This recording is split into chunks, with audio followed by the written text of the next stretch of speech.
There is no fear as potent as the fear of the unknown. No monstrous visage discovered yet has been as terrifying as the infinite potential for horror which exists before the mask is removed. That is why we humans, in our naive understanding of the universal order, are gripped by a mortal fear of death. We think it the final frontier, the greatest imaginable unknown from whose penumbral shores no traveler may return. And so we cling desperately onto even the most dreary and anguished lives, suffering any known evil over our release into the beyond. But death is not to be feared, because death is very well understood. We have witnessed it, caused it, measured it, and recorded it to the last dying spasm of neuronal flickering. Even as I lie dying, it seems silly to me that I should be afraid of the emptiness which reason promised to expect. While I was alive, I wouldn't experience death, so there was no reason to be afraid now. When I was dead, I wouldn't be capable of experiencing anything, so fear still had no cause. That thought brought me great comfort, as I felt the last erratic struggle from my heart against the inevitable conclusion I approached. It wasn't until I was finally drifting off to sleep that a final intrusive doubt bubbled in my mind. What if it isn't death which is to be feared? What if it is what lies beyond? And so troubled did I slip beyond mortal understanding, stepping into a world as far forsaken by reason as I was now from life. I was still in the hospital room, but the bustle of nurses and the beeping machines lost their opacity as though I was mired in swiftly descending dusk.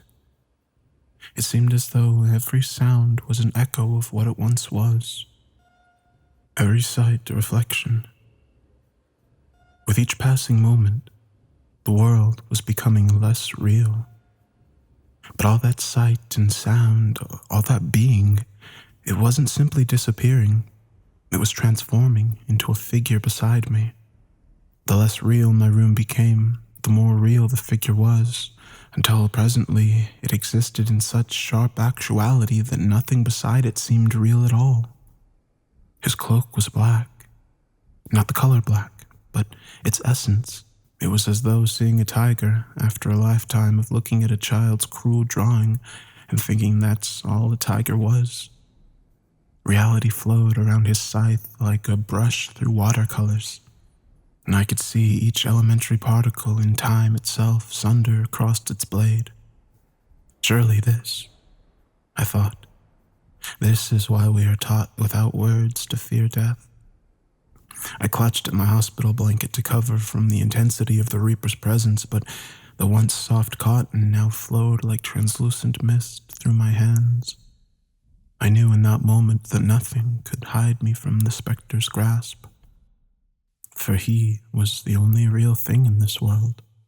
"You're late." They weren't words. My head ached from the strain of this knowledge as my lateness was burned into my awareness, imparted like an inescapable law of physics, as unequivocal as gravity. "We don't have time for the usual speech. Hurry now." I felt myself swept up around him like dirt in a hurricane.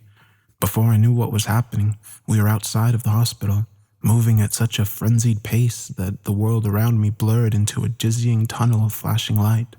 If you're lucky, it will have gotten bored of waiting for you. I had too many questions, all fighting for attention in the forefront of my brain without any making their way out. You're quiet. I admire that. Usually people ask too much. What's the point? I asked. My voice felt flat and dead compared to his overwhelming substance. How can I try to comprehend something so beyond mortal knowledge? You can't. But it's still human nature to ask. We weren't slowing. If anything, our pace was increasing. I wasn't running or flying or anything of that nature. It was more like the rest of the world was moving around us while we stood still.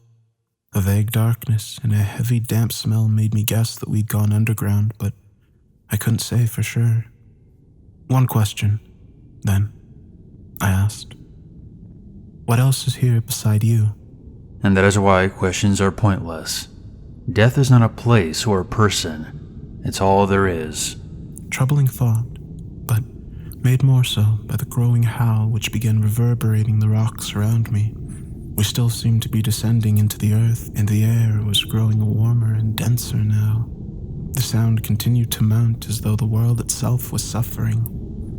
Then what is it? What I'm here to protect you from. The rock split with a flash from a scythe, and the ground opened further into a sprawling cavern dominated by a subterranean lake. But I thought you said you were all there is. No, I said death was all there is. We weren't moving any longer. Light glinted off the scythe from an unseen source and streamed into the lake like a tributary. Once inside, the light didn't reflect or dissipate, but swirled and danced like luminescent oil. I thought you were death. Death is not a person. The light was taking a life of its own inside the water. The still surface began to churn with an enigmatic energy.